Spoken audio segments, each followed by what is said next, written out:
Aujourd'hui, dans Baby Mams, on va parler de sujets dont on parle peu, mais que beaucoup vivent. Le baby blues, la dépression postpartum ou encore le burn-out maternel. Parce qu'on nous montre la maternité comme un moment de bonheur, mais parfois la réalité est tout autre. Fatigue extrême, solitude, culpabilité et surtout le silence. Aujourd'hui, Mariam Silla, maman de deux petites filles, va nous partager son histoire, un épisode fort, sincère et peut-être salvateur pour certaines. Bonjour, je suis Delali Damessi et je vous accueille dans le premier podcast africain dédié à la parentalité. Ici, je reçois des femmes, mais aussi des hommes qui ont accepté de nous partager leurs histoires de parents ou de futurs parents, sans tabou et sans filtre. Nous écouterons leurs témoignages, leurs joies, leurs peines, leurs défis, leurs conseils, pour vous permettre de vous informer, de vous rassurer, de vous aider, de vous émouvoir ou encore de vous réconforter. Bienvenue chez Baby Mams, le podcast à la fois instructif, authentique et décomplexé sur la parentalité d'aujourd'hui.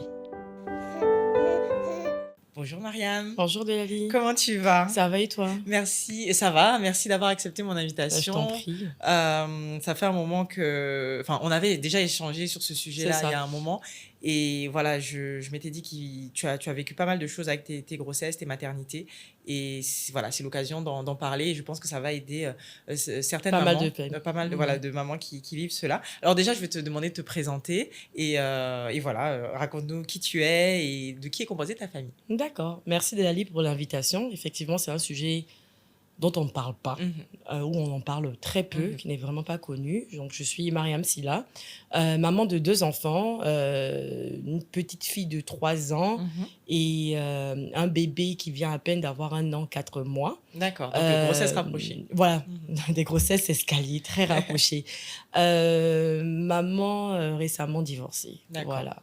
Alors, dis-moi, est-ce que tu peux nous parler d'abord rapidement de tes grossesses, la première, hein, puis la deuxième? D'accord. Rapidement, la première, elle est née en 2022, fin 2022. Une grossesse dans le mariage, grossesse par césarienne. La deuxième, elle est née en fin 2024, donc vraiment rapprochée. Oui. Il y a à peine 2 ans entre elles. Par contre, grossesse, c'est assez compliqué puisque j'étais en séparation avec le papa, qui s'est soldé par un divorce. Donc, beaucoup plus difficile. La grossesse, très difficile. L'accouchement, enfin voilà, la venue de l'enfant, très difficile. D'accord. Voilà. Alors, tu m'as dit en off donc, que tu as vécu baby blues, dépression, on va y revenir après, mais d'abord, je vais redéfinir les termes pour celles qui ne savent pas faire la différence parce que souvent, on est un peu perdu dans tous ces termes. Alors, le baby blues, alors j'ai fait mes recherches pour bien vous expliquer, mesdames. Donc, le baby blues, c'est un état de tristesse transitoire très fréquent entre 50 à 80% des femmes qui accouchent et ça survient quelques jours après l'accouchement. La dépression postpartum, par contre, elle, c'est vraiment une véritable, on va dire, maladie mentale qui survient si les symptômes persistent au-delà de 2 semaines et ou s'intensifient. Donc, retenez, baby blues, on va dire, c'est quelque chose d'assez récent, quelque chose qui vient juste après la grossesse et qui s'arrête, hein, juste après l'accouchement, pardon. Et la dépression postpartum, du coup, ça continue un peu plus longtemps. Quand on parle des causes, par exemple, le baby blues, on parle de chute brutale des hormones, fatigue intense, accouchement, éprouvement, montée de lait. Et les symptômes, c'est émotivité forte, irritabilité, je vais y arriver, anxiété, saute d'humeur, pleurs sans raison apparente, insomnie. Pour la dépression postpartum, les causes, ça peut être la combinaison de tous ces changements hormonaux. Ça peut être des prédispositions génétiques, un manque de soutien social, familial ou des antécédents de dépression et aussi le stress. Alors là, les symptômes pour la dépression postpartum, c'est tristesse profonde, anxiété extrême, culpabilité, sentiment d'incapacité à s'occuper de son bébé ou même rejet de celui-ci. Et il y en a même certaines qui ont des phobies d'impulsion. Ça, c'est la peur de faire mal au bébé. Et bien sûr, la fatigue, les troubles du sommeil ou de l'appétit. Donc, c'est un peu plus fort. Et il y a un autre terme que j'ai découvert récemment, c'est le burn-out maternel. Donc ça arrive un peu plus tard. Donc c'est un état d'épuisement profond, physique, émotionnel, cognitif, qui est lié à la surexposition au stress parental et à une charge mentale excessive. Parce que oui, la charge mentale parentale, là, elle est... c'est big. Et ça se manifeste par une fatigue extrême, une distanciation affective active avec les enfants et une perte de plaisir dans son rôle de parent. Et là, il est crucial de se faire aider. Alors, on va continuer un peu plus tard. Moi, je voulais continuer pardon, je fais une pause, c'est pas ça que je voulais dire. Voilà. Alors, Mariam, là, j'ai expliqué j'ai expliqué les définitions, les différents thèmes. Toi, est-ce que déjà tu avais entendu parler de ces termes Je sais qu'on est en Afrique et qu'avant, aujourd'hui, on entend parler de ces termes-là, mais avant, à l'époque, je dis à l'époque parce que moi, il y a mon fils a quoi, 11 ans, 12 ans cette année. Il y a 12 ans, je n'avais jamais entendu parler de baby blues, de dépression postpartum, de burn-out maternel. Est-ce que toi, tu avais déjà entendu parler de ces termes-là déjà, pour commencer? Non, j'avais aucune notion. Ouais. Mais vraiment, comme on dit, on s'est plus préparé à la grossesse. C'est ça. Comment préparer l'arrivée de bébé. Oui. Rendre jolie la chambre. Comment faire les biberons, stérilisateurs, tous les appareils qu'il faut. Oui. Mais on m'a jamais dit ce que c'était un baby blues, un postpartum. Exactement. Ou encore... le burn-out maternel. Alors, tu m'as parlé de tes grossesses qui ont été différentes. À quel moment tu as senti que ça n'allait pas? On va commencer par la première. Alors, la première, c'est lorsque nous sommes rentrés de l'hôpital, c'était une césarienne. Oui. Donc, comme d'habitude, 4 jours, 3-4 jours à l'hôpital lorsqu'on rentre. La première nuit, donc, incapacité de pouvoir se lever à cause de la césarienne. Par la grâce de Dieu, j'avais 2 nurses à l'époque. Ce n'étaient pas des nounous, donc des nurses. J'avais fait exprès de prendre... Voilà, j'avais vraiment fait exprès de prendre des nurses, donc nurses, des personnes, des aides du corps médical voilà, donc de la périculture, pour pouvoir s'occuper de l'enfant. Donc, la première nuit, j'avais du mal, césarienne, mais j'entendais la petite pleurer et j'avais du mal à aller vers elle. Et donc, qu'est-ce qui s'est passé? J'ai rampé pour y aller. Je la voyais pleurer. Bon, la nounou, la nurse s'occupait d'elle. Et elle me disait, madame, venez. J'avais pas le lait ne montait pas. Donc, j'étais anxieuse. Je me suis dit, pourquoi le lait ne monte pas, etc. Ils m'ont dit, bon, vas-y, consomme du riz au lait, du café, jambon, maïs. Et d'aller, j'ai tout consommé. Mais alors, plus le lait ne fonctionnait pas, le lait ne montait pas, plus je me disais, mais il y a un problème. Les jours qui suivaient, donc les 2-3 jours après, je me suis dit, il faut que maintenant, mon premier bébé, je fasse la couche, je fais le bibi. Donc, à un moment donné, elle me poussait, elle me montrait. Et un jour, je me suis retrouvée seule avec la petite. Il était quoi, 20h, 20h, 22h, le temps qu'elle mange. Et je ne sais pas qu'est-ce qui s'est passé, mais je ne sais pas. J'ai commencé à pleurer. Comme ça? Je ne sais pas ce qui s'est passé. J'ai commencé à pleurer. Je ne sais pas. Je suis allée voir mon mari. Je lui ai dit, mais je sais pas. Je pleure. Je sais pas, mais je ne peux pas te dire ce qui s'est passé. Oui. Je sais qu'ils pas. Disent on pleure. Je ne sais pas, honnêtement. Et après, il m'a calmé. Il m'a dit non. Il m'a dit non, mais c'est rien et tout. Ça va aller. C'est bien, continue. Je vais voir la couche. Mais j'avais du mal à la toucher. Tu vois, voilà, petit orteil. Je me suis dit, et je la vois. Le matin, je dois me lever. Tu vois, le changement. Oui, j'étais en congé de maternité. Donc, le changement, les matins, j'avais plus de matin. Je me levais à 3h, 6h. Parce que même s'il y avait une nurse, j'avais envie d'être là. Mais je ne sais pas pourquoi, mais j'étais triste. J'étais triste, mais j'étais fatiguée, effectivement. Après, on m'a expliqué que la fatigue, c'était lié à la césarienne. Il ne fallait pas trop bouger. Mais je pleurais pour un rien. Mais ça n'a pas duré, honnêtement. Une semaine. Donc là, c'était un baby blues. Mais tu l'as su quand que c'était un baby blues? Je ne l'ai pas su. Tu ne l'as pas su? Je ne l'ai pas du tout su. Ok, c'est aujourd'hui que tu le sais. Je l'ai su juste après pour ma deuxième grossesse. Sinon, pour l'instant, je me suis dit, je n'ai pas fait de recherche plus que ça. Voilà, ok. Et quand tu en parlais, on te disait, c'est normal. Quand j'en parlais, on m'a dit que c'était normal. C'est juste que tu rentres dans ta première grossesse. Ah oui, non. Tu rentres dans ta première grossesse. C'est normal. Tu as peur de ne pas bien faire. Et puis, donc je me suis dit, bon, ok, c'est juste un truc passager. Et puis après, j'ai vu que dans les jours à venir, ça allait. Ça allait donc, mieux. Non, j'ai pas demandé. Tu n'as pas demandé. J'ai pas fait de recherche. Donc, oui, voilà. Donc, voilà, mesdames, pour le baby blues, c'est vrai que c'est un état, comment dire, voilà, comme je vous ai donné tous les symptômes au début, voilà, on est triste, voilà. C'est vraiment un état passager, le baby blues. Et ça part généralement, comme je vous ai dit, en 1 ou 2 semaines, pas plus. Moi, je l'ai eu surtout plus quand je suis arrivée à la maison. Quand tu rentres à la maison. Il y en a, ça commence dès la maternité. Voilà. Dès l'hôpital, déjà, voilà, on peut ressentir ces symptômes-là. Non, à l'hôpital, moi, j'avais des amis. Mes amis sont venus. Ouais. Et honnêtement, à chaque fois qu'elles venaient... Par contre, à l'hôpital, j'étais fatiguée. J'avais la césarienne et tout. Et j'avais mes amis, j'avais la famille qui venait. Le mari qui était là. Donc, j'ai pas senti le... C'était pas... Non, mais par contre, dès que je suis arrivée, j'étais confrontée. Et il y avait le corps médical aussi à l'hôpital. Oui. Et l'enfant n'est pas avec nous. C'est ça. Donc, on vient récupérer. On est aidé. Voilà, c'est ça. Mais je savais pas que la vraie vie... commençait à la maison. Quand tu commençais à la maison. Les cris. Et chaque fois qu'elle criait, je perdais la tête parce que je ne savais pas si c'était le sommeil, la faim, le popo. J'étais perdue. Donc, je me référais à la nurse qui était, Dieu merci, qui était vraiment assidue. C'était 2. Et elle tenait un cahier. Mais dès que ça criait, automatiquement, j'avais le réflexe de partir. D'y aller, Mais à un moment donné, j'étais un peu vide. J'avais la sensation d'être lourde.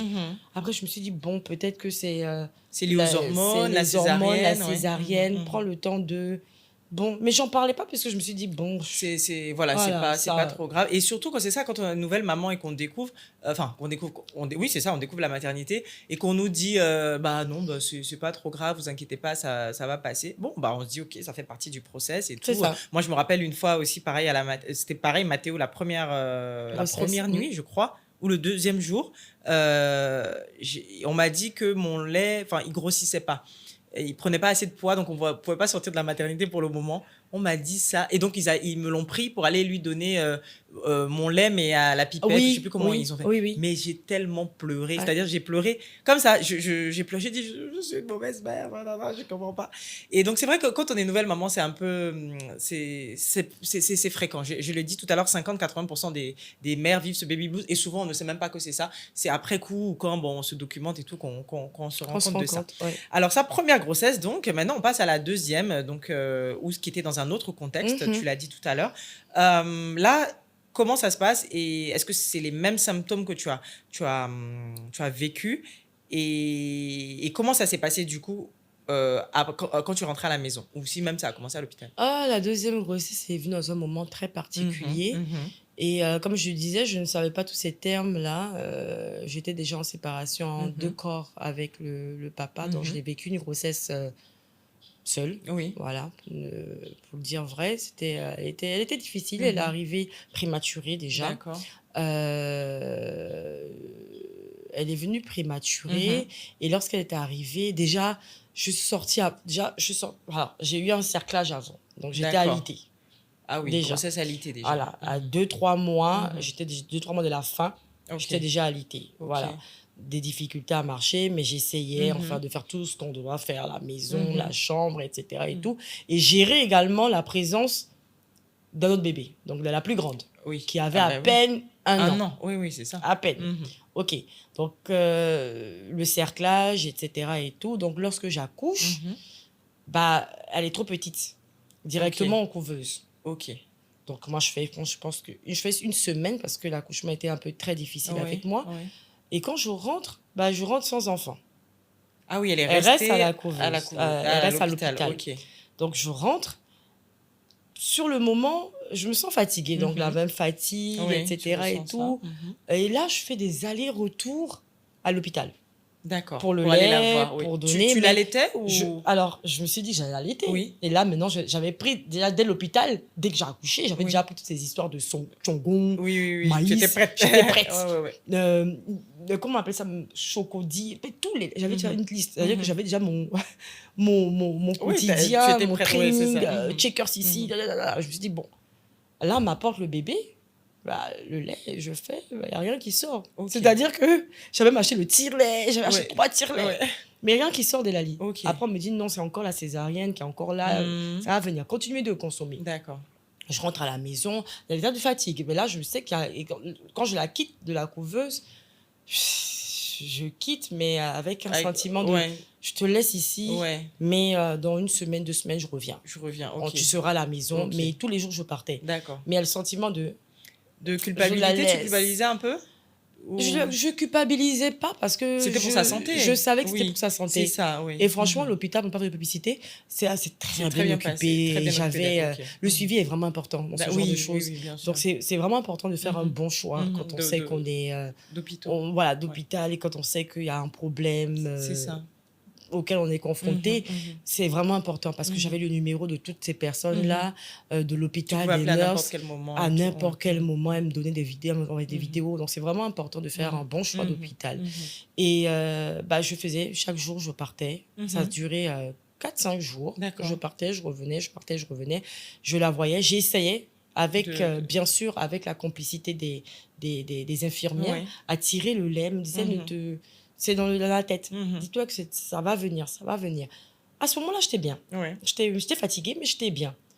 Mais une semaine après, je découvre que le médecin, c'est un très bon gynécologue. Je n'ai jamais eu de problème avec lui. Mais l'opération, l'accouchement, ça va bien passer. D'accord. Donc, il a oublié de me décercler. Ouf, Lélalie.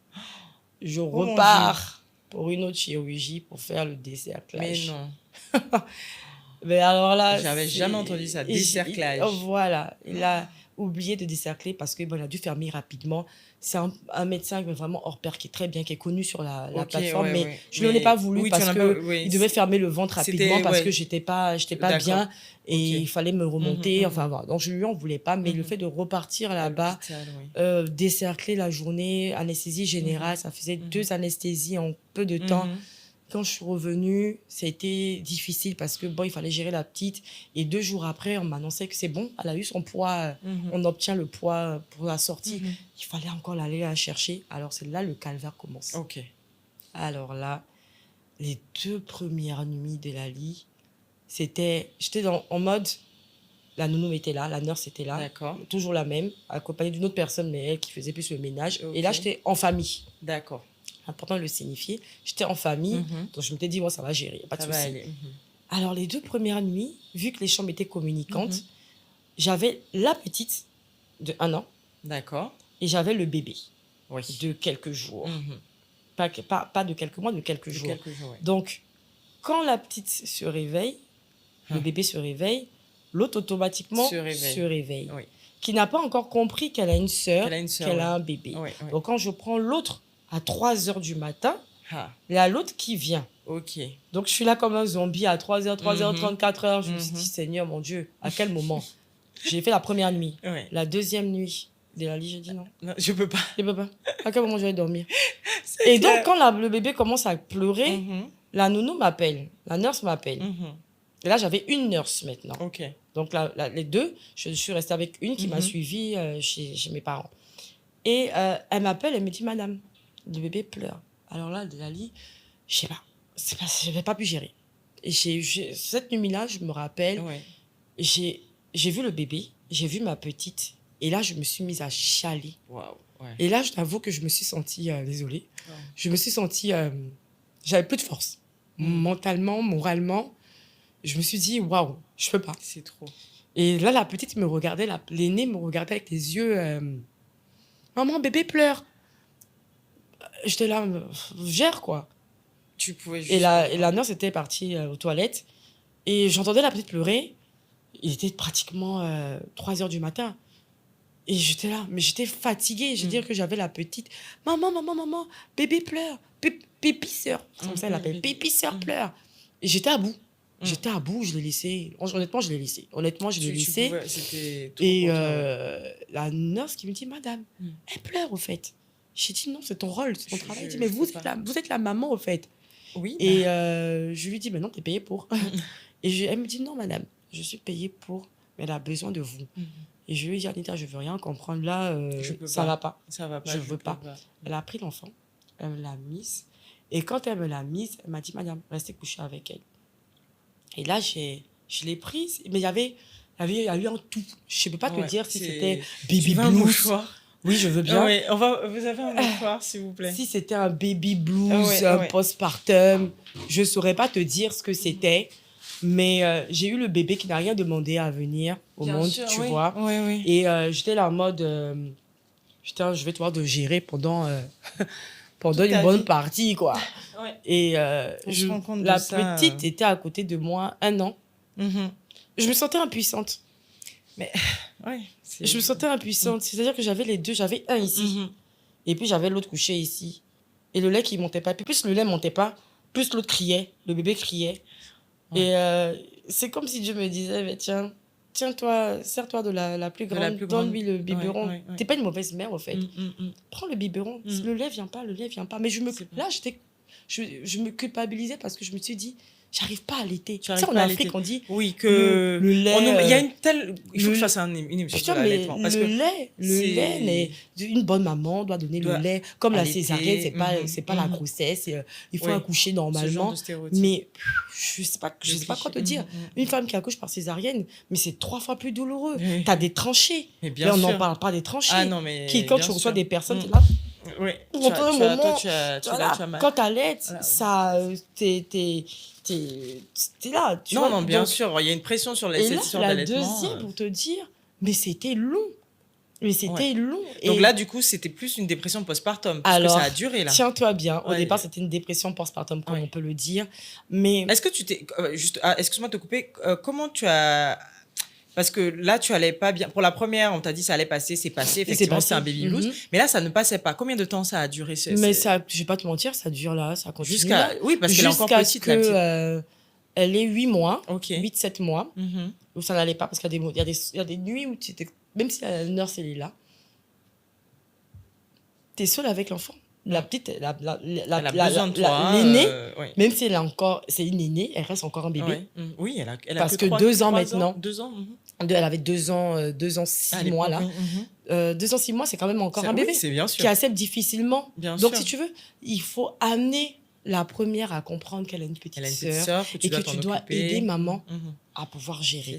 Après, tu as la pression de la séparation, voilà, sans pour autant mettre les enfants là-dedans, dire que, écoute, tu as divorcé, c'était ton choix. Il y a les sacrifices à faire, les concessions à faire, mais tu ne mesures pas l'ampleur du travail qui te reste à faire. Sur les enfants. Pour les enfants, oui, effectivement. Tu vois, tu ne mesures pas. Et là, et c'est surtout les nuits. Le matin, tu as été aidé. Le soir... Oui, et puis le matin, on est actif et tout, mais la nuit, on se retrouve un peu... Il y a des amis, il y a la famille et tout. Tu faisais beaucoup d'insomnie, parce que ça fait partie des symptômes de la dépression postpartum. Insomnie. En fait, les insomnies sont dues au fait... Tu te poses beaucoup de questions. Comment tu vas y arriver? Est-ce que tu seras une bonne maman? Est-ce que tu vas pouvoir donner tout l'amour à tes enfants? Parce que fatigue émotionnelle. Oui. Et à la fatigue de ne plus... Tu n'as plus ce temps-là d'aller... Ta vie sociale, elle est rompue. Déjà, pour commencer, oui. Et là, maintenant, quand je reprends le travail, tu es fatiguée, tu as la pression du travail. Du coup, tu as repris le J'ai repris le travail après les 3 mois de congé maternité. Mais c'est là que je me dis, mais si je ne suis pas aidée, t'es mort, au fait. Comment faire? Bien sûr. C'est pour ça, il y en a beaucoup qui ne sont pas aidés pendant cette période. Parce que toi, tu as eu aussi de la chance d'avoir, l'accompagnement familial et la nurse. Mais il y en a qui n'ont pas du tout ça. Mais surtout la nurse. C'est pour dire que même quand on est aidé, accompagné avec le bébé et tout, dans l'aide du bébé, on peut quand même vivre une dépression postpartum. On peut quand même et le burn-out maternel. Avoir un burn-out maternel. Et c'est là où maintenant je me dis... Parce que du coup, tu as fini dépression postpartum, tu es rentré dans burn-out maternel. Je ne savais même pas mais tu ne le savais pas. Et le truc, c'est que chaque nuit, il y a des jours, ça, tu vois, c'est comme la rivière, à un moment, la mer, à un moment, c'est calme, à un moment donné, les vagues, elles sont fortes. Je me suis dit, bon, il y a des jours avec, il y a des jours sans. Mais il y a des moments, par exemple, où quand les petites crient, elles crient, mais peut-être elles jouent ou elles crient, mais j'ai tout qui pète. Ça pète dans ta tête. J'ai tout qui pète dans ma tête. Et là, bizarrement, je commence à pleurer. Je suis irritée, mais de malade. Oui. Et ça fait que on en a parlé, toi et moi, bien avant quand on se voit, là, tu m'as suivi pendant un moment avec tes conseils et tout ça. Mais tu te dis, mais tu as la pression du travail. Tu as la pression de 2 enfants à bas âge. Tu as la pression du personnel également, parce que tu es toujours à la recherche d'un personnel qualifié. Qui soit, et je me suis dit, mais là, ça va pas. Et il y a des moments où je arrive au travail, tu n'as plus le temps de te maquiller. Tu n'as plus le temps de prendre soin de toi. Parce que tu aides la nounou à faire telle chose le matin, et tu veux quand même que les choses soient faites comme ça, comme ça, comme ça, comme ça, comme ça. L'hygiène, comme ça, comme ça, comme ça. Les tenues des enfants, tu veilles à ce qu'il y ait une certaine, voilà, une certaine hygiène, un certain cadre. Parce que je me dis, bon, certes, les enfants n'ont rien demandé. Donc, Mariam, tu t'assures. Voilà. Et je déprimais beaucoup parce que chaque fois que ça rentre, je suis quelqu'un de très cartésien. Donc, quand il y a une case qui ne se remplit pas, ça te perturbe. Dès lors, j'arrive pas à sortir de mes sentiers battus. Donc, dès lors, ma zone de confort, donc dès lors que il y a quelque chose qui ne va pas, tout de suite, ça va pas. Non, ça se voit dans mon travail, ça se voit dans ma apparence. Voilà. Et là, c'est une amie qui m'a dit, faudrait que tu consultes. D'accord. Parce que justement, c'est ça que j'allais te demander. Est-ce qu'il y a eu un moment en particulier où vraiment tu t'es dit, oulala, je suis au fond du trou, ça non, va j'y ai pas cru, tu sais. Tu sais, j'y ai pas cru à cette histoire de consultation. Parce que, tu sais, quand t'es avec des gens qui te disent, oh, c'est les histoires de blanc. C'est les histoires de trucs. Quand tu as eu tous ces symptômes et tout, tu ne savais pas encore que tu faisais un burn-out maternel, enfin une dépression postpartum plus un burn-out maternel. Quelle est la chose qui est-ce qu'il y a eu un signe ou un moment où tu t'es dit, à part la personne qui est venue te... Alors, avant ça même, est-ce que tu en as parlé autour de toi avant je n'ai pas parlé. C'est mes copines, mes sœurs, copines qui se sont rendues compte de ton état. Qui m'ont dit, mais t'es l'ombre de toi-même là. T'as repris le travail. Mais ça va pas. T'es pas la seule personne qui va s'occuper de ses enfants. C'est toi qui l'as voulu d'ailleurs. Mais là, t'es l'ombre de toi-même au fait. Tu vas en retard au travail. Et quand même, tant bien même quand j'allais en retard au travail, je foutais rien à la maison. Parce que j'arrivais pas. La petite partait à l'école, à la crèche d'abord. Ensuite, la deuxième, c'était la nurse.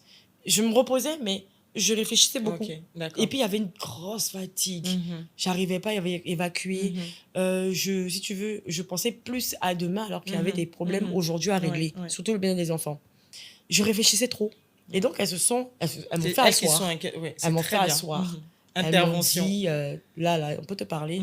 Et sur le coup, j'ai dit, non, ça va pas. Oui, je leur dis, oui, ça va pas, on sait que ça va pas. Elles m'ont dit, mais on va te parler, on va te choquer. T'es lamentable, t'es moche, t'es laide. Parce que tu vois que ça va pas. C'est pas la Mariam qu'on a connue. Tu n'as plus ton glow up, tu te sens plus. Et il y a des amis comme ça, des amis qui me disent la vérité. Je les regarde comme ça. Je dis, vous êtes sérieuse? Elle dit oui. Même le travail, tu vas en retard. Elle dit, tu vois, tes filles, elles m'ont retourné le cerveau. Elles m'ont dit, tes deux filles là, tu penses que ça va leur faire plaisir de voir maman comme ça. Et du coup, moi, j'accompagne ma fille à l'école. Mais je t'avoue que j'étais en pyjama. Tu vois, j'ai pas le temps. J'attache mon foulard. Je suis partie. Et un jour, à la suite de mes copines, là, j'ai porté une robe. J'ai rien fait de bon. Juste que j'avais juste fait ma perruque, lisser ma perruque, porter une robe normale, 3/4. Ma fille est venue... Ma maman est là, maman. Et puis la maîtresse me dit, mais maman de Naïla, vous êtes belle. C'est ma maman, c'est ma maman.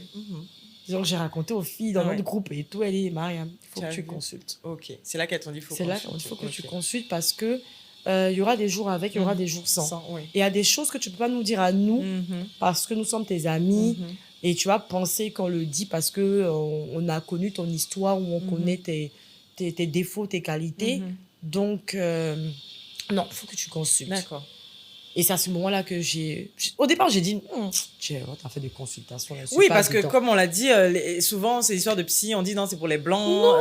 Non, nous, les Africains, c'est même pas une histoire. Non, c'est pas une histoire de blanc. C'est pas une question de blanc. Je vais essayer. Ok. Ali. Ah ouais, je veux que tu racontes ça, parce que là, c'est d'ailleurs, une des solutions à ça, c'est d'aller consulter. Donc, je suis sûre que tu le connais. Je sais pas si je veux dire son nom. Tu peux dire son nom, bien sûr. J'ai eu d'abord Coach Yomo. Ah, Coach Yomo, oui, qui passait à l'époque sur notre émission Le Cœur des Femmes. J'ai eu Coach Yomo quand j'étais enceinte. Ok. Quand lui, c'était quand j'étais enceinte. Après, il a commencé à faire cette tournée, etc. et tout. Après, j'ai eu une autre dame aussi percutante. Et là, c'est maintenant qu'on est rentré dans le vif du sujet. Et est-ce que c'est eux qui ont identifié que tu faisais une dépression, un baby blues, puis une dépression postpartum, plus burn-out maternel? C'est la coach que je suis actuellement. Qui t'a expliqué? Qui, au départ, les deux premiers, je ne vais pas te mentir, les deux premières, là, elle me pose des questions. Oui, non, oui, non. Ok. Parce que je ne voyais pas l'intérêt. Je dis, mais madame, excusez-moi, c'est quoi votre travail pour écouter les gens? Elle dit, madame, suivez mon processus. D'accord. Elle me donnait des papiers, des devoirs de maison. Elle me dit oui. J'ai écrit. Et sa manière de faire les choses, au bout du Elle te demandait d'écrire tes... Elle me demandait d'écrire mon enfance, mes blessures, pourquoi je suis arrivée là, qu'est-ce qui a fait que j'ai pris certaines décisions de ma vie, comment je perçois ma première fille, comment je perçois ma deuxième, quel est le surnom que je donne à ma... Et ma première, je l'appelle ma force, parce qu'elle est née le même jour que mon père. D'accord. Et mon père est décédé juste après. D'accord, ok. Et elle me demande de lui raconter certaines histoires. Oui. C'est là que je me suis dit, elle va rentrer dans... Elle va me kenner. Oui. Mais attends, Madali, ça a été révélateur pour moi. C'est-à-dire que je ne voyais pas l'utilité de cette dame, honnêtement. Et quand elle me dit, comment tu appelles ta fille? C'est quoi le surnom? Je dis, elle, c'est ma force. Elle me dit, pourquoi? Parce que elle est née le même jour que mon père. Et mon père, c'était un repère. Mon père, et c'est... si tu veux, on me dit, oui, c'était le complexe de d'Oedipe, parce que mon père, voilà. Au-delà du complexe de d'Oedipe, c'était quelqu'un qui, par ses valeurs, qui a su marquer. D'accord. Voilà. Et c'est ça qui a... C'est ces trucs-là qui a fait que il y a eu cet attachement avec lui. J'ai un vrai attachement pour cette personne-là. Il est beaucoup spirituel. Et c'est là où elle m'a un peu eu. Donc, elle me dit, mais comment tu appelles ta fille? Je dis, ma force. Ma force. Elle dit, d'accord. Et ta deuxième, je l'appelle ma lumière. Elle me dit, pourquoi? Je dis, parce qu'elle est venue à un moment donné où c'est elle qui m'a illuminée de plusieurs. Elle est venue répondre à des questions que je me posais. Elle me dit, d'accord, on va aller un peu plus loin si tu permets. Je lui dis, oui. Elle dit, va pleurer. Je dis, mon pleurer à cause ici, là. Non, toi aussi. Non, madame. Elle dit, d'accord, ok. Elle dit, est-ce que tu me permets de te poser une question? Je lui dis, oui. Pas de problème, coach, allez-y. Elle me dit, mais quand tu vois ta première et tu vois ta deuxième, Delali, la petite, là, a 2 ans, elle avait à l'époque 2 ans, 2 ans, 5 mois. Donc, je lui montrais. Je faisais ce qu'elle disait. 2 ans, 5 mois. Je lui dis, mon pépé, check, t'as toutes les photos. Jusqu'à ce que... Et il y a des fois, il y a des moments où je pleure. Il y a des fois où je suis là, je ne sais pas pourquoi, mais je pleure. Et je lui raconte, mais donne-moi tous tes états. Décris-moi tous tes états au quotidien. Donc, quand je pleure, je lui envoie un WhatsApp. Elle dit, pourquoi? Je pense à mon papa. Le lendemain, tu pleures pourquoi?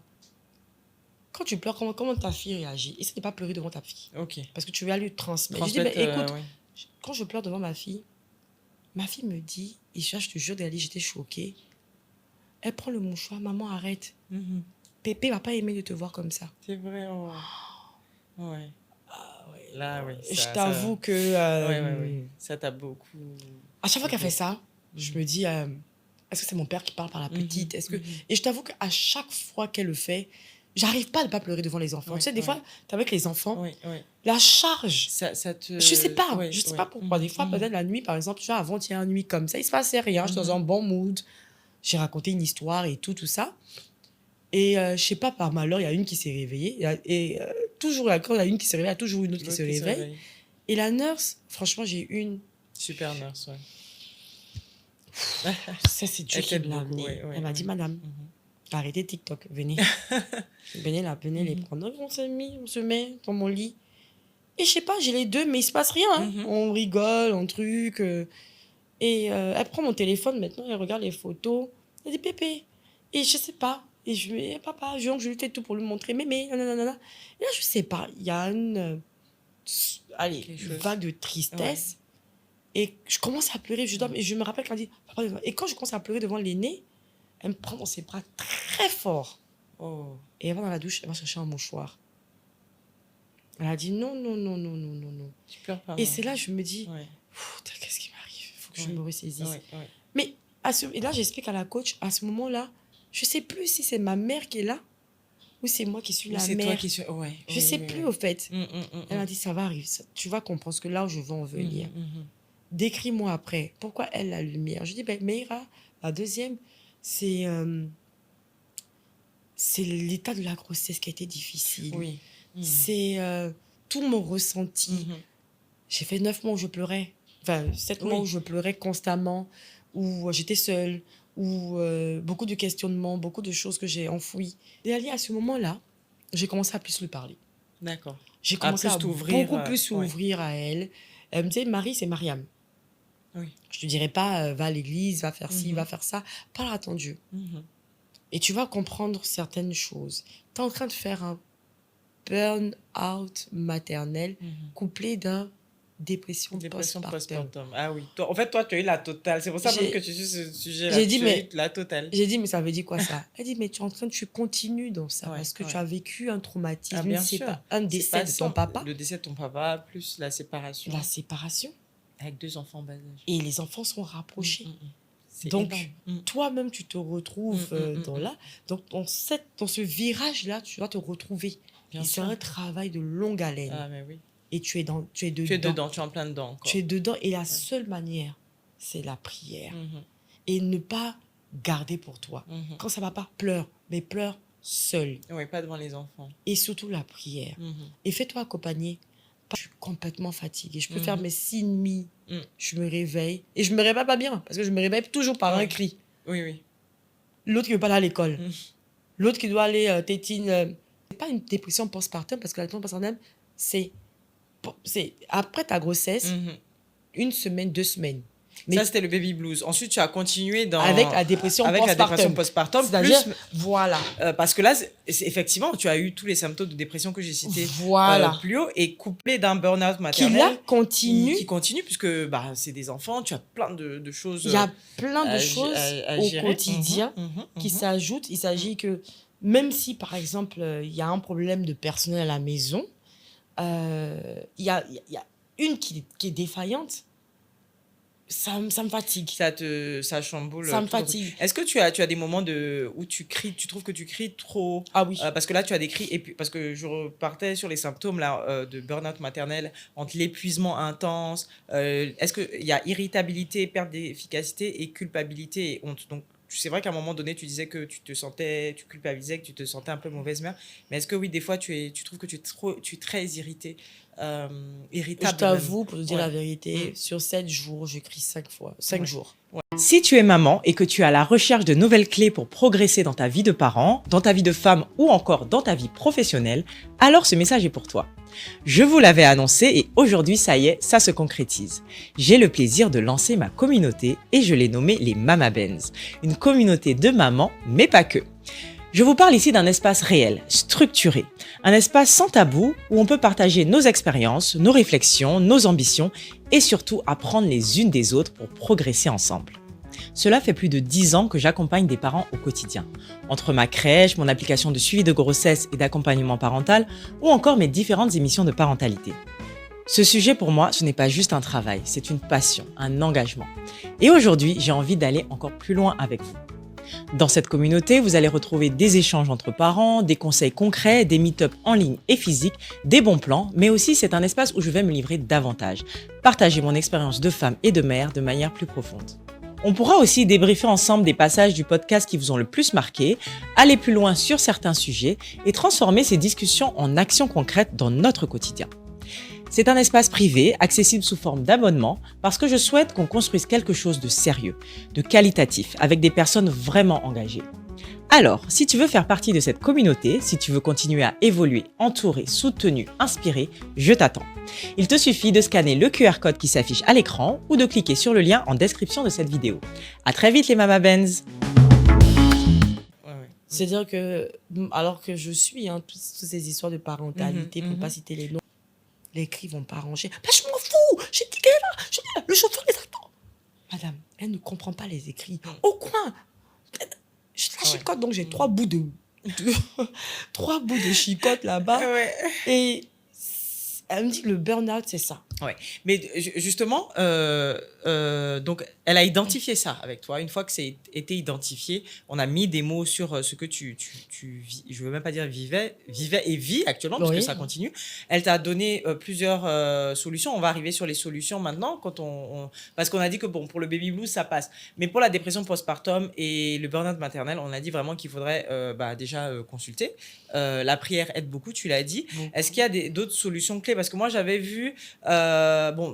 il fallait consulter. Si vous constatez, ou si on vous fait constater, parce que là, dans le cas de Mariam, c'est ses amis qui ont mis un mot, qui ont dit que ça n'allait pas, déjà consulter, ça peut être, pas forcément tout de suite un psy, ça peut être votre sage-femme ou votre gynéco, l'entourage familial. Et je fais un clin d'œil justement à tes amis qui ont eu la bonne attitude de faire cette intervention. Souvent, c'est les proches qui vont, tirer la sonnette d'alarme. Donc vraiment, quand vous avez une femme enceinte, voilà, une maman femme enceinte, une maman qui vient d'avoir un bébé, l'entourage, là, vraiment, jouez un rôle, soyez vraiment à l'écoute. Ne lui dites pas quand elle va vous dire je vais pas bien, ne lui dites pas tu viens d'avoir un enfant. Il y a des gens qui n'arrivent pas à avoir des enfants, occupe-toi de ton enfant. Enfin, ne soyez pas et t'as beaucoup de mots comme ça, voilà, des mots qui viennent vous dire comme si oui, ok, on a eu des enfants. Il y en a même qui vont vous dire, mais nous, on a enfanté avant vous, on n'a pas fait ça. Oui, mais aujourd'hui, il y a des... Peut-être même vous avez vécu baby blues à l'époque, mais vous ne saviez même pas que ça existait. Donc, ne soyez pas trop dur et essayez de comprendre aussi que, voilà, on est des jeunes mères aussi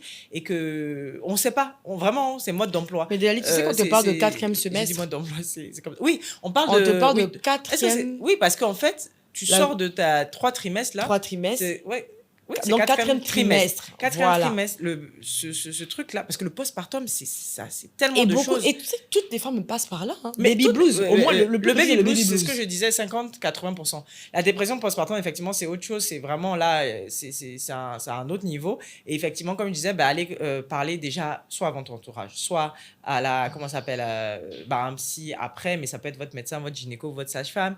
Et puis eux, ils vont vous indiquer, parce que je sais qu'il y en a qui donnent des antidépresseurs pour vraiment... Ça, c'est pour la dépression postpartum.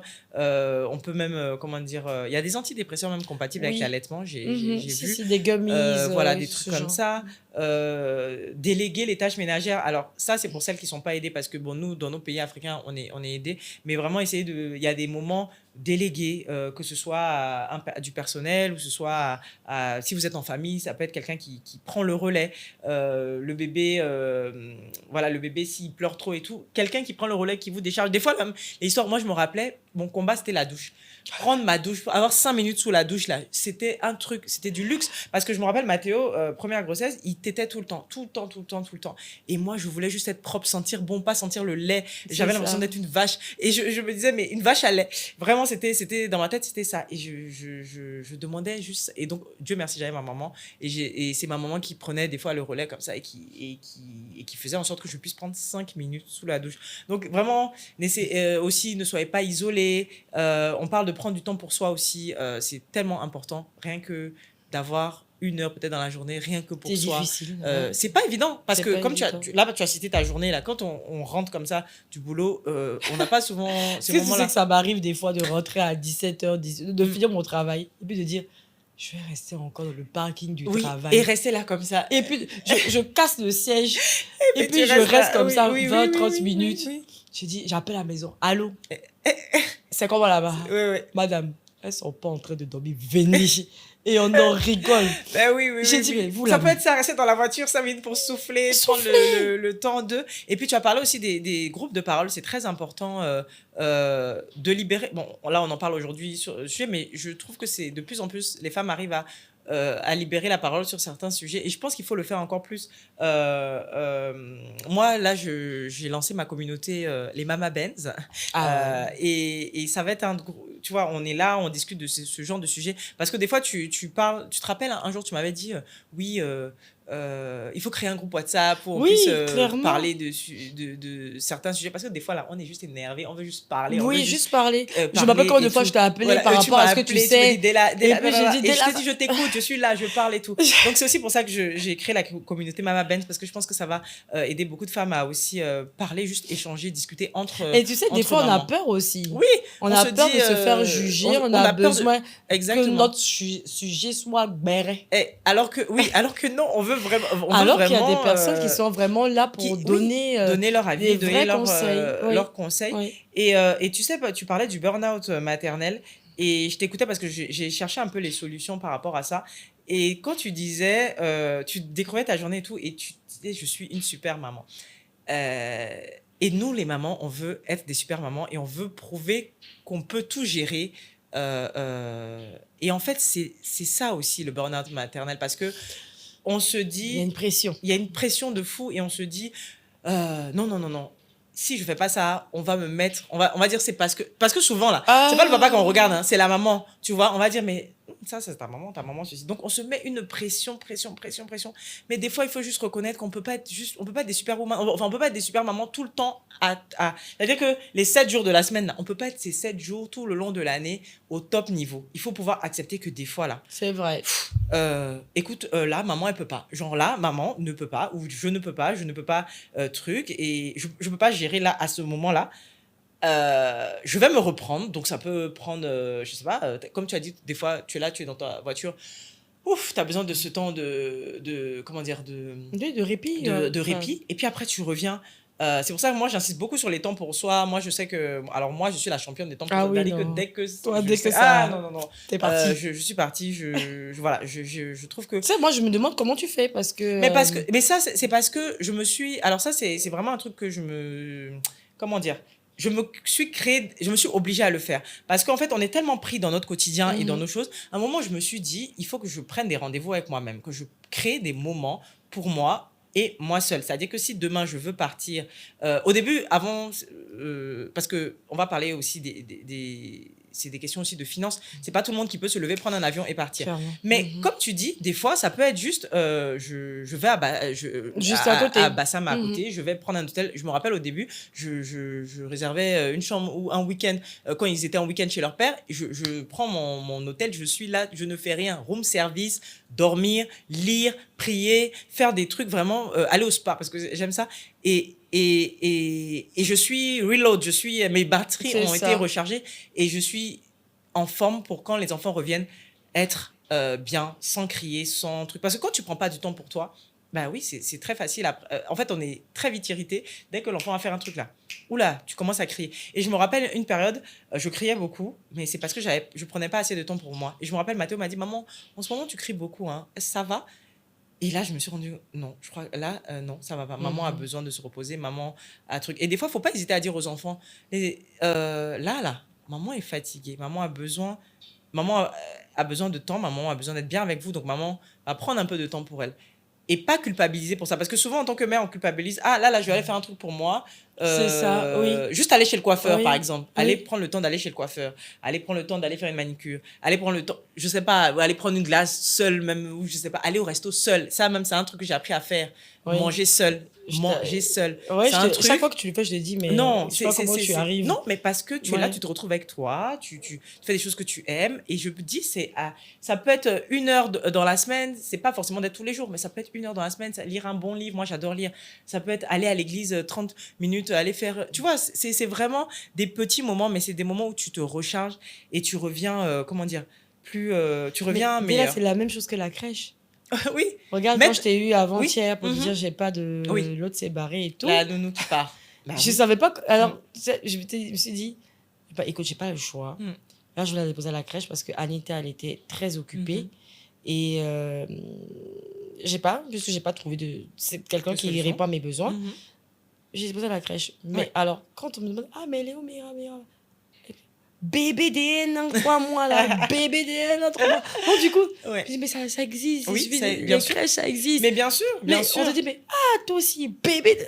Alors, quand je suis arrivée, tout le monde, ton enfant est à la crèche. Eh non, Mariam, toi aussi. Attends un peu. Non, mais attends, moi, je reçois des bébés à la crèche, à Babylou, je reçois des enfants qui viennent à partir de 6 mois. Est-ce que tu vois un peu? Oui, parce qu'on se dit, mais pourquoi elle met son enfant à la crèche alors que elle peut s'en occuper. Là, je ne peux pas m'en occuper. Il y a des gens qui peuvent s'en occuper. Ou bien, le personnel qui est à la maison ne répond pas forcément à toi, tes critères. Mais bien sûr. Parce que moi, à la maison, chez ma mère, il y a du personnel. Mais sauf que moi, elle ne répond pas. Moi, mon lait, voilà comment je le fais. Voilà comment je stérilise. Voilà.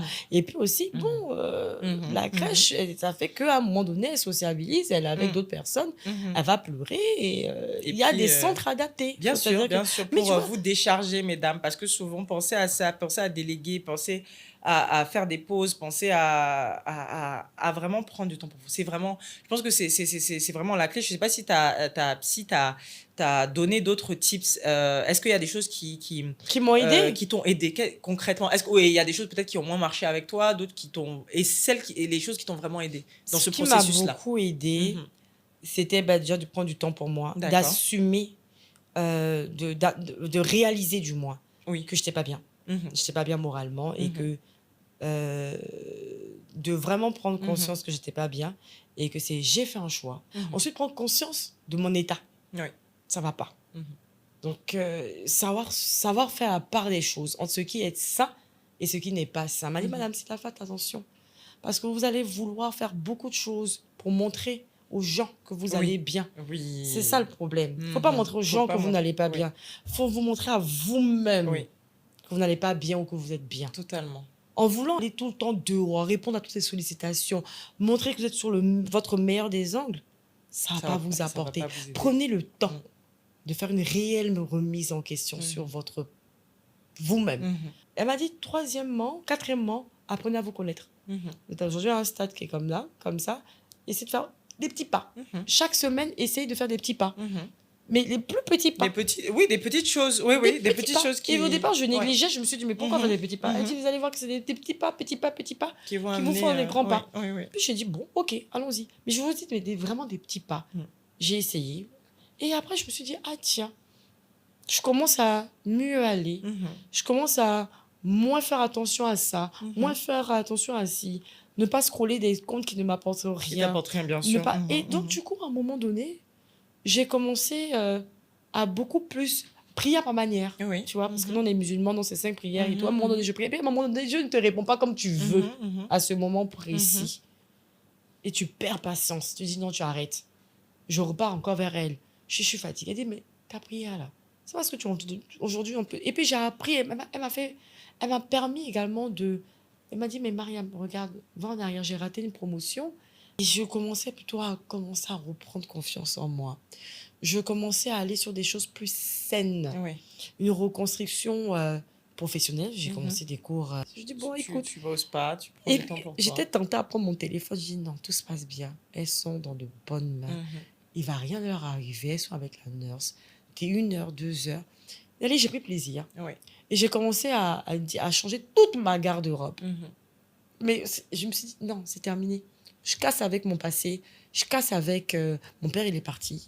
Je me suis écartée de tout ce qui m'éloigne spirituellement, tout ce qui m'éloigne personnellement. Et je vais beaucoup plus sur des personnes qui... Ah, Mariam, ici, là, tu dors trop. Hein. Il est 10 heures. Des personnes qui t'élèvent, quoi. Des personnes qui m'élèvent. Et ça apporte un plus. Et là, aujourd'hui, je me sens beaucoup mieux. Et avec tes filles, justement, la relation, tu la trouves différente parce qu'à un moment, tu disais, ouais, je me sentais un peu comme une mauvaise mère. Est-ce qu'aujourd'hui, parce que pour moi, il n'y a pas de mauvaise mère, on fait ce qu'on peut, je dirais. Est-ce qu'aujourd'hui, tu trouves que tes relations avec tes filles ont changé? Est-ce que tu te sens plus apaisée? Je sais que tu as dit que tu es toujours dans ce processus de reconstruction. Il y a des jours, faut pas te mentir, il y a des jours où c'est un peu plus difficile. Je ne me qualifie plus en tant que mauvaise mère parce que j'ai mis les conditions en fonction de mes revenus, en fonction de ce que je veux pour elle, à déléguer avec l'aîné. Tiens, le biberon. C'est toi qui lui donnes. Les grandes sœurs. Se refaire confiance, d'arrêter avec les affirmations négatives parce que ça draine dans la tête après. Et d'avoir un entourage de qualité, non de quantité. Très important. Ça apporte. Et chaque fois que ça ne va pas, je n'ai pas besoin de leur dire que ça ne va pas. Elle rapplique à la maison. Ou quand, par exemple, avec ma fille, ça ne va pas. Quand j'ai des moments où c'est un peu difficile, au secours. J'appelle. Ou quand je suis surmenée. Faut pas hésiter. Faut pas avoir honte. Hein. Non. C'est pas de la honte. C'est très bien. Non. Et donc, du coup, je me suis dit, je ne suis pas une mauvaise mère. Ça a été un moment où j'étais perdue, où je vais me perdre. Je veux dire, je m'autorise à le faire, mais avoir des personnes avec qui parler. Et j'ai plus honte de dire que ça va pas. Ça va pas, je vais pas professionnellement. Même professionnellement, c'est un lien. C'est les mamans, là. Une fois que tu deviens maman, tu as... Tout est les pères, ils vont au travail, c'est fini. La maman gère la cuisine, elle gère le truc, c'est fini. Mais une fois qu'il y a quelque chose qui ne va pas, il y a des répercussions sur ton état de santé. Il y a la santé sur ton sommeil, sur ton look, sur tes objectifs au travail. Tout est lié, mais bien tout sûr. Est lié, en fait. On ne se rend pas compte. Tout est lié, effectivement. Il suffit de voir l'apparence d'une maman pour comprendre que là-bas, les enfants la maltraitent. Et j'ai remarqué, la dame, elle avait... Donc, c'est vraiment important. C'est important. D'avoir des personnes autour de soi qui vous disent la vérité. Et elle ne m'aurait pas dit que c'était un... Je sais que je continue. Il y a des moments où elle m'a dit, autorise-toi à pleurer. Autorise-toi, même quand tu es... Le deuil, on ne finit pas le deuil. On n'en parle pas souvent. La dépression post-partum. Et ça, je me suis rendu compte, et plusieurs personnes, c'est des mamans qui m'ont dit, mais Mariam, tu as des pertes de mémoire. Puis j'ai dit, mais c'est vrai. Pourtant, le matin m'a dit. Elle dit, non, c'est normal. C'est normal. Quand tu as beaucoup d'épreuves. Ah oui, il y a des... Ton cerveau est sélectif, effectivement. Voilà. Et je perds des choses, ou bien je mets l'argent quelque part, je ne sais plus. Le dos, n'en parlons même pas. Alors là, ça, je pense que toutes les femmes peuvent parler de ça. Mais la perte de mémoire, on n'en parle pas beaucoup. Oui, c'est vrai. Mais beaucoup de mamans, j'ai remarqué, ont des pertes de mémoire. Aussi subtiles sur des petits détails, oui. Voilà. En tout cas, les mamans qui nous regardent, je pense que qui traversent peut-être cela ou voilà, qui sont enceintes et qui vont accoucher. C'est un épisode, je pense, qui va vraiment vous servir. Et beaucoup pensent j'entends des gens dire, non, on ne va pas passer par là. On est guerrière. Non, ça peut arriver comme ça peut ne pas arriver, mais vous avez de grandes chances que ça vous arrive. Au moins le baby blues. Au moins le baby blues. Donc voilà, au moins voilà, je pense qu'avec tout ce qu'on a pu échanger ici, voilà, vous pourrez ça pourra vous aider. Mariam, on va conclure avec ton mot de fin. Je le fais avec tous mes invités à chaque fois. Déjà, si tu as un mot de fin voilà, que tu voudrais dire. Et puis ensuite, un message pour tes 2 filles. Le mot de fin, ce serait de s'ouvrir, d'accepter lorsqu'on a un problème, d'accepter qu'on ne va pas bien. En plus de consulter, de regarder les podcasts, mais de prendre attache auprès de ces personnes-là, parce que à force de rencontrer comme Delalia, à force de rencontrer des personnes, etc. et tout, elle aussi, elle a une richesse qu'elle pourrait partager et qu'elle pourrait connecter ces personnes-là. Et de voir également des personnes qui sont spécialisées, comme des psys. C'est-à-dire, comme moi, ne faites pas comme moi, vous dire dès le départ, non, avoir des appréhensions, ils ne pourront rien faire. S'ils sont psys, c'est qu'ils sont dans leur cœur de métier. Et surtout, avoir un entourage de qualité. Voilà. Merci, Mariam. Merci, on embrasse les filles. Et puis, vraiment, merci pour ta sincérité, ton partage, tes conseils. Je sais que ça va aider beaucoup de mamans. Et puis, voilà, si vous êtes dans ce cas-là, sachez que vous n'êtes pas seul. Et n'hésitez vraiment pas à en parler autour de vous et d'être vraiment bien entouré, comme l'a dit Mariam. En tout cas, je vous embrasse. Je vous souhaite beaucoup de courage. Et puis, je vous dis à très bientôt pour un nouveau numéro de Baby Mams, le podcast.